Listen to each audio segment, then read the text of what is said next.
Hi, everyone. This is acyuta-bhava from Nightlight Astrology, and today we're going to take a look at the new moon in Gemini. So happy new moon, everyone. This is going to be a more dynamic moon cycle because by the time we get to the full moon, we are getting into eclipse season, which means we're going to start getting waves or sets of eclipses back to back. We've got one again in June and then one again in July. And this is technically the very first moon cycle that's going to include an eclipse in Sagittarius and across the Sagittarius and Gemini axis. So there's a lot to be kind of excited about with regard to this lunation cycle. And one of the things that stands out about it is that you'll see that the new moon is in the early degrees of Gemini, making a square, an applying square from the sun to Mars. Now that tones the beginning of a cycle. Whatever is happening at the beginning of a cycle, it will tone it, and then you'll kind of see that theme repeating throughout. So whatever happens at the start of something in ancient astrology, like what's happening at the start of your wedding, or when you sign a contract, or when you start building a temple, or when you start a ceremony, ancient astrologers were interested at what happened at the start of something.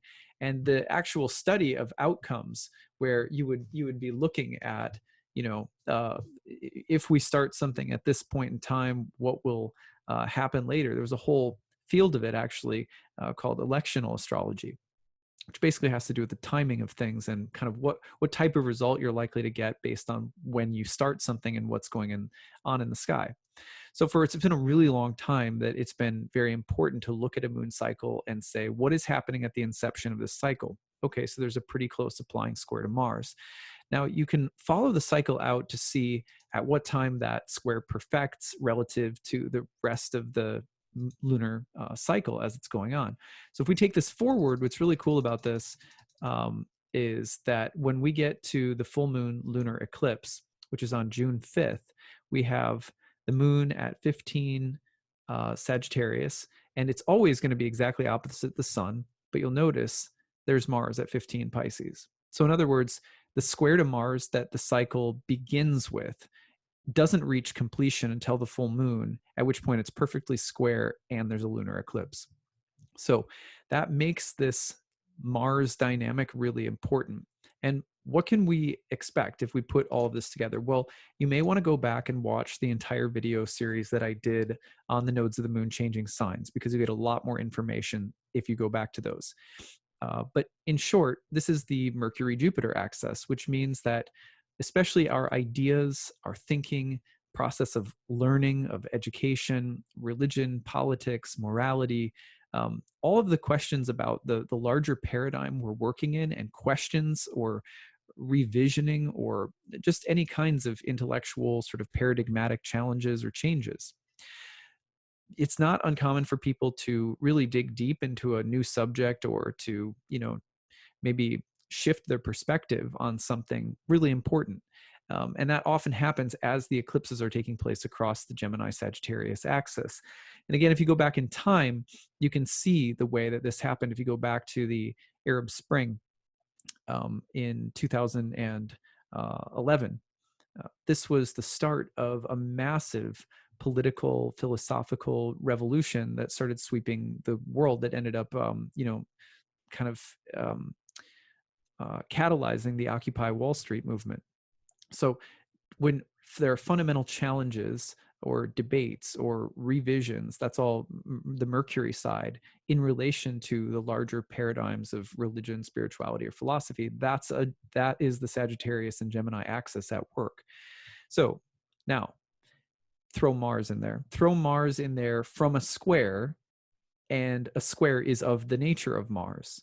So in other words, the potential for there to be contested beliefs, opinions, viewpoints, and for there to be even violence potentially, or extreme idealism or zealousness around different paradigms of thought, is very present in the next lunar cycle. And that makes sense, since in many ways, at least in the West, the United States is very polarized at the moment between, social distancing and like, don't make me wear a mask, I'm going to go out. So those two perspectives have to do, these things are becoming just as polarized as political parties in the United States. And maybe in some ways they split down different party lines. But I've seen people in my social media feeds in the past couple of weeks on both sides of the aisle espousing, really intense conspiracy theories, really intense perspectives about staying at home or going out. And it's not just limited to one political party. So there's just a lot of debate right now. And that's part of a larger, deeper, longer paradigm shift that's happening.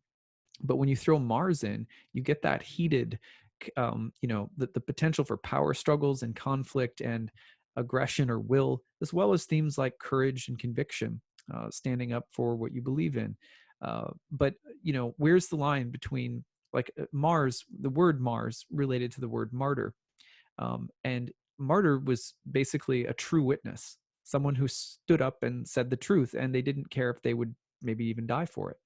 Now, we always hear martyr in the context of religion, or we hear like Christianity, Christian martyrs, or we hear the word martyr in relation to, um, a martyr complex, someone who's always trying to save people or something like that, die for people. A true martyr, in the true ancient sense of the word, means a true witness, someone who testifies with strength and truth, and someone who speaks out boldly.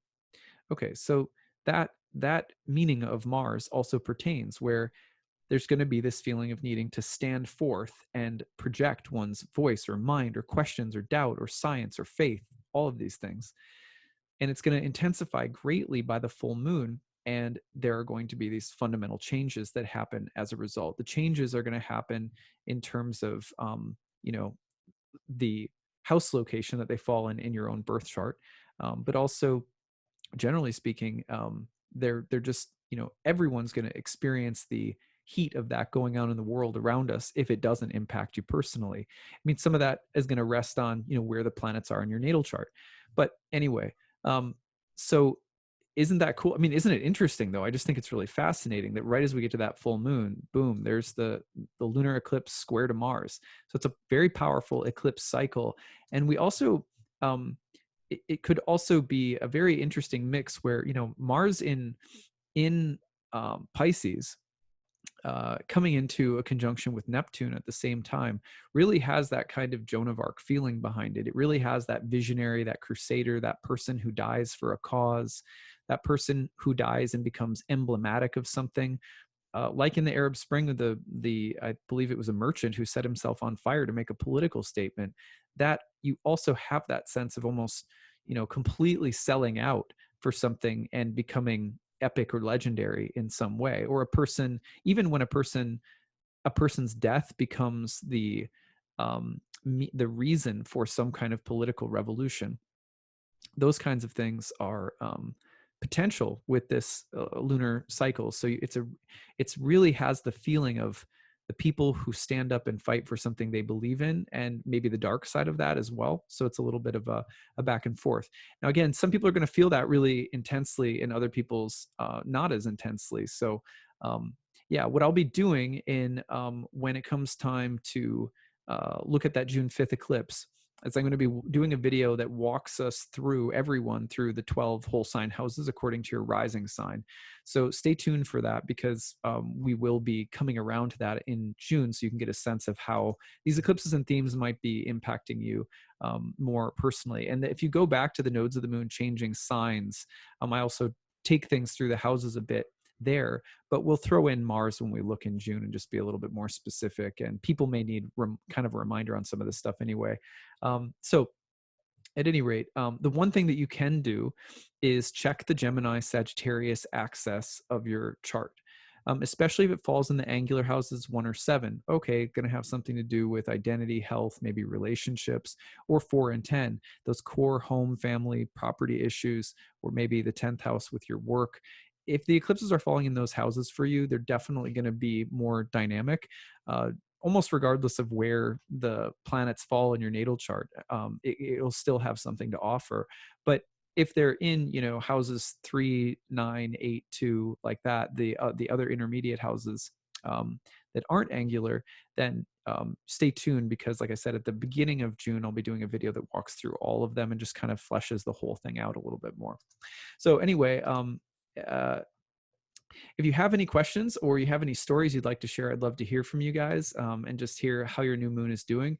One thing that's really nice about this new moon, I'll just mention on sort of on the periphery, is that this new moon is also going to be taking place as Venus is making her transformation from evening star to morning star. And that's a fortunate, really truly a fortunate placement for um, for this, the fact that Venus is in on the action right now, hitting Mars, and also in action with the full moon and lunar eclipse, softens things a bit and brings out that element of grace or good fortune or good luck. Or so there's a silver lining with Venus in the mix, and I'll be getting into that with my monthly overview for June as well. So anyway, I hope you guys are having a great new moon. Please tell me your stories below. As always, I like to hear from you guys and hear where is this landing? Where does the new moon in Gemini fall in your chart? And what kind of things, how do you see that correlating? I'm always interested to hear those stories in particular. So, like I said, I hope you're all doing well, and we'll talk to you again soon. Take it easy.